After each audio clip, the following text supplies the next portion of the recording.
अस्सलाम वालेकुम। आज हम बात करेंगे माई री के 22 एपिसोड के बारे में। तो वीडियो शुरू करने से पहले हमारे चैनल को सब्सक्राइब कर लीजिए अगर अभी तक आपने नहीं किया, ताकि हमारी हर न्यू वीडियो आप तक बआसानी पहुंच सके। यहाँ पर हमज़ा बहुत ज़्यादा नर्वस फील कर रहा होता है और दुखी भी होता है, और साथ ही साथ एनी की पिक्स देख रहा होता है कि इतनी देर में किरण भी वहाँ पर आ जाती है और उसका मोबाइल देख लेती है। तब हमज़ा उसे बताता है कि आज मैं फ़ाकिर के घर गया था उसके बाबा की ताज़ियत करने, लेकिन जब मैंने एनी को देखा तो वो बहुत ज़्यादा बदल गई थी। अब तो वो पहले जैसी एनी रही नहीं है। तो किरण उसे समझाती है कि तुम्हें इस मामले में नहीं पड़ना चाहिए, अब उसकी शादी हो गई है, तुम उसे उसके हाल पे छोड़ दो। यहाँ पर फ़ाकिर बहुत ज़्यादा परेशान होता है। तभी वो अपने बाबा की पिक को देख रहा होता है और वो सारी बातें याद कर रहा होता है जो उसने कही होती हैं। इतनी देर में समीना भी आ जाती है। तो फ़ाकिर उसे कहता है कि मैं बहुत ज़्यादा टूट गया हूँ, लेकिन समीना उसे कहती है तुम्हें टूटना नहीं है, बल्कि तुम्हें हिम्मत करनी है और इस कारोबार को संभालना है। ये तुम्हारे बाबा का कारोबार था, ये उनका ख्वाब था। तब फ़ाकिर कहता है कि मैं कैसे संभालूँगा, मुझे तो कुछ भी नहीं पता, और वैसे भी इतना कर्जदार हुआ हुआ है ये कारोबार, सब कर्ज़े वाले आ रहे हैं। लेकिन उसे समीना समझाती है कि तुम हिम्मत से काम लो, इंशाल्लाह सब बेहतर होगा। आज के बाद कोई भी बात हो तुमने आके सबसे पहले मुझसे करनी है, एनी को भी बात नहीं बतानी, क्योंकि इस वक्त हम किसी पे भी भरोसा नहीं कर सकते। सिर्फ मैं और तुम एक दूसरे के साथ हैं, और तुम मेरी हिम्मत और मैं तुम्हारी। फ़ाकिर भी समझ जाता है। यहाँ पर चोर आते हैं जमशेद के घर और उसके घर अंदर चले जाते हैं। इसी दौरान आलिया को भी थोड़ी खटपट महसूस होती है, तो वो जमशेद को कहती है कि उठो, मुझे लग रहा है कोई आया है। इतनी देर में जैसे ही वो दरवाज़ा खोल के देखने ही लगती है कि चोर उनके कमरे में आ जाते हैं और पिस्टल वगैरह निकाल लेते हैं। ये देखकर वो दोनों बहुत ज़्यादा नर्वस हो जाते हैं, और चोर आते हैं और जमशेद को बांध देते हैं, और साथ ही आलिया को कहते हैं कि हमें उस बुढ़िया का कमरा दिखाओ। जैसे ही वो जमशेद को छोड़ कर जाते हैं वो बहुत ज़्यादा बेबस हो जाता है। यहाँ पर जमशेद की माँ जब दरवाज़ा खड़कता है तो एकदम उठती है और कहती है कि शायद जमशेद ही होगा, और इतनी रात को इसको क्या काम। जैसे ही वो दरवाज़ा खोलती है तो चोर अंदर चले जाते हैं और आलिया को एक तरफ बिठा देते हैं और उसकी माँ के सर पे पिस्टल मार देते हैं और उसे कहते हैं कि सारे जेवरात वगैरह कहाँ पर है। तभी उसके जो बाकी साथी होते हैं वो सारे जेवरात लेते हैं और चले जाते हैं। जब वो चले जाते हैं तो आलिया फ़ौरन उसकी माँ को जमशेद की उठाती है और इसे हिम्मत करती है। सब बहुत ज़्यादा सदमे में होते हैं। सुबह होती है तो जमशेद की माँ बहुत ज़्यादा सदमे में होती है और वो फ़ौरन आयशा को कॉल करती है और उसे बताती है कि मेरे घर डाकू आ गए थे, सब कुछ ख़त्म हो गया। जैसे ही आयशा को ये बात पता लगती है तो वो सर पीटने लग जाती है और कहती है कि अम्मा ये सब कुछ कैसे हो गया, तुमने वो जेवरात लॉकर में क्यों नहीं रखवाए थे। अभी वो ये सब सदमे में ही होती है कि इतनी देर में वहाँ पर हबीब भी आ जाता है। तो वो बताती है कि अम्मा के घर डाकू आए थे। हबीब जब ये बात सुनता है तो वो कहता है तो कोई बात नहीं, तुम्हारी अम्मा के घर वैसे भी कौन सा ऐसा ख़जाना है, तुम्हें फ़िक्र की क्या बात है। तो आयशा उसे बताती है कि बहुत ज़्यादा गज़ब हो गया, मेरे जेवरात और एनी के सारे जेवरात मैंने अम्मी के यहाँ ही दिए थे। मैंने उन्हें कहा था कि लॉकअप में रखवा दो, मुझे क्या पता था उन्होंने घर में ही रख दिया और सब कुछ चला गया।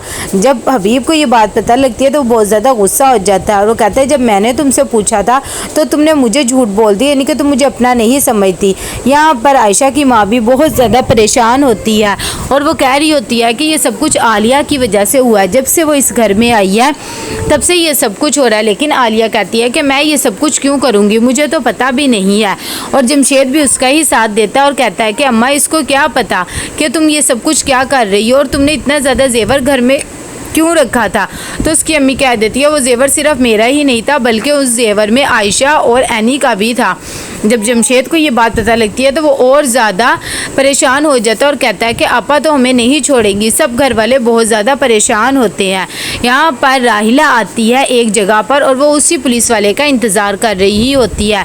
जब वो आ जाता है तो उसे कहती है कि इतनी देर में क्यों आए। तब पता लगता है कि ये जेवर राहिला की वजह से पुलिस वाले ने चुराए थे। तो वो उसे कह देता है अपनी अमानत देख लो। जैसे ही वो देखती है तो कहती है जेवरात तो मुझे कम लग रहे हैं। तो पुलिस वाला कह देता है कि हाँ उसमें से मैंने अपना हिस्सा निकाल लिया है, वैसे भी मुझे तो पता ही नहीं था, मैं तो समझता था कि तुम बहुत ही सीधी सादी औरत हो, लेकिन मुझे तो अब पता लगा कि तुम ऐसी हो। चलो कोई नहीं, अब हमारी दोस्ती हो गई है। आयशा बहुत ज़्यादा परेशान होती है, तभी एनी से बात करते हुए सुन लेती है तो पूछती है क्या हुआ। तो आयशा इधर उधर देख के उसे बताती है कि मैंने अम्मा के घर जेवरात रखवाए थे, उनके घर डाकू आ गए और सारा जेवर ले गए, मेरा भी जेवर चला गया और तुम्हारा भी जेवर चला गया। जब एनी को ये बात पता लगती है तो वो बहुत ज़्यादा सदमे में आ जाती है और वो कहती है कि फ़ाखिर अब क्या करेगा। तब आयशा कहती है फ़ाखिर क्या करेगा। तो एनी कहती है कि हाँ अगर उसने मुझसे पूछ लिया तो। आयशा उसे कहती है तुम मुझसे कोई बात छुपा रही हो, मुझे बताओ क्या बात है। तब वो उसे कह देती है कि मैंने सोचा था मैं जेवरात से फ़ाखिर की मदद करूँगी, वो बहुत ज़्यादा परेशान है। लेकिन आयशा उसे मना कर देती है। तो वो कहती है कि आपका भी क्या बना इस जेवर से। यहाँ पर फ़ाखिर बहुत ज़्यादा परेशान होता है। तभी वो आमना के वालिद के पास आता है और उसे अपने कारोबार की सारी डिटेल्स वगैरह देता है और उसे कहता है कि मेरी तो कुछ समझ में नहीं आ रहा, कारोबार डूबा हुआ है और इन्वेस्टर भी कोई नहीं मिल रहा। जब उसके फादर ये देखते हैं तो वो कहते हैं कि वाकई तुम्हारे कारोबार की तो हालत बहुत ज़्यादा बुरी है, लेकिन खैर तुम टेंशन ना लो, मेरे पास एक इन्वेस्टर है, उसके लिए तुम्हें अपने किसी बड़े को बुलाना पड़ेगा, किसी चाचू मामू ताए वगैरह। तो वो कह देता है कि चलो ठीक है मैं बात करूँगा। यहाँ पर राहिला जब वो जेवर देख रही होती है तो बहुत ज़्यादा खुश होती है कि ये सब कुछ मेरे पास आ गया। इतनी देर में हबीब आ जाता है तो वो जेवर छुपा देती है और उससे कहती है कि तुम बहुत ज़्यादा टेंशन में नज़र आ रहे हो। तो हबीब उसे सारा वाक़या बताता है। राहिला कहती है कि मुझे तो बहुत ज़्यादा दुख हो रहा है, आयशा भी बहुत ज़्यादा परेशान होगी। तब हबीब कह देता है कि वो क्या परेशान होगी, उसने अपनी आप भुगती है, उसने मुझसे झूठ बोला, उसे मेरे पे भी यकीन नहीं था, मुझे कहती है जेवरात लॉकअप में है और अपनी अम्मी को दे दिए। तभी राहिला मौके का फ़ायदा उठाती है और कह देती है कि मैं तो सोच भी नहीं सकती थी आयशा ऐसी है, अगर मैं उस घर में होती तो आपका भरपूर साथ देती, इसीलिए तो कहती हूँ कि मुझे एक कोना दे दो उस घर में। यहाँ पर आमना के पेरेंट्स बहुत ज़्यादा परेशान होते हैं और वो कहते हैं कि हमारी बेटी बहुत ज़्यादा इन्वॉल्व हो रही है फ़ाखिर के बारे में, उसकी अम्मी भी यही कहती हैं। तो उसके वालिद कहते हैं कि मेरे ख्याल से हमें इसे बाहर के मुल्क पढ़ने के लिए भेज देना चाहिए। उसकी वालदा भी इस बात से इत्तेफाक करती है और कहते हैं कि हमें आमना की वजह से फ़ाखिर की भी हेल्प करनी पड़ेगी। यहाँ पर हबीब के पास फ़ाखिर आता है और उसे कहता है कि चाचू मैंने इन्वेस्टर की हेल्प ले ली है, बस एक मीटिंग रखी है जिसमें आपको भी शामिल होना है क्योंकि आपको इस बिज़नेस के बारे में सब कुछ पता है, आप ये अटेंड कर लेना। तब वो कहता है कि वाह मुझे तो पता ही नहीं था कि तुम इतनी जल्दी ये सब कुछ अरेंज कर लोगे। तो फ़ाखिर कहता है कि आप बस मीटिंग में आ जाना। तो वो मना कर देता है, कहता है मैं तो यहाँ का सिर्फ एक मुलाजिम हूँ। फ़ाखिर बेचारा मायूस होकर चला जाता है। यहाँ पर आलिया बहुत ज़्यादा परेशान होती है और राहिला के पास आती है और उससे सारा कुछ बताती है कि किस तरह उनके घर चोर पड़ गए। तभी राहिला कहती है कि तुम इधर बैठो, मैं अभी आई। जब वो आती है तो वो वही जेवरात लेकर आती है और उसे भी देती है। कहती तुम गिला कर रही थी ना।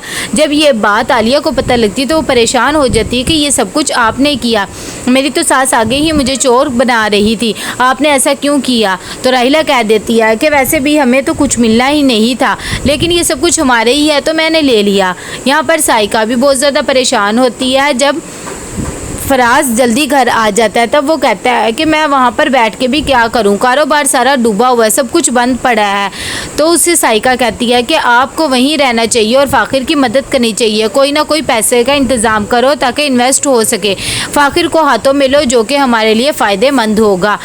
तो कैसा लगा आपको ये एपिसोड, लाइक कमेंट शेयर करके लाजमी बताइएगा। अल्लाह हाफिज़।